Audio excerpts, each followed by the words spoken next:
Après les ravages du feu, les ravages de l'eau. Plus de 5 millions de Français habitent dans une zone inondable et ce nombre s'accroît chaque année. Comme il est irréaliste d'évacuer toutes ces zones, le plus simple est peut-être de protéger, de rendre nos maisons résistantes aux inondations. Et pour cela, vous allez voir que scientifiques et inventeurs rivalisent d'imagination. Reportage d'Antoinette Janson.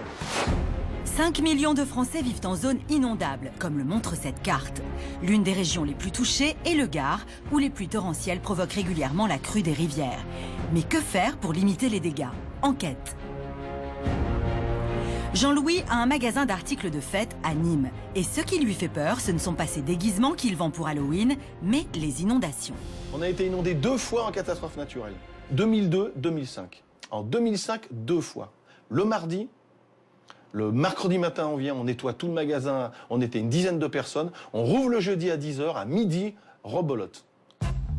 Alors pour ne plus revivre cela, Jean-Louis s'est équipé d'un bâtard d'eau, une barrière entourée de joints étanches. Elle s'encastre dans l'encadrement de la porte pour empêcher l'eau d'entrer. Pour comprendre son fonctionnement, nous avons rencontré son inventeur, José Colados, plusieurs fois primé au concours Lépine. Il nous propose un test grandeur nature. Avec les 4 panneaux, on va faire un récipient pour tester l'étanchéité et la résistance des panneaux à la pression de l'eau.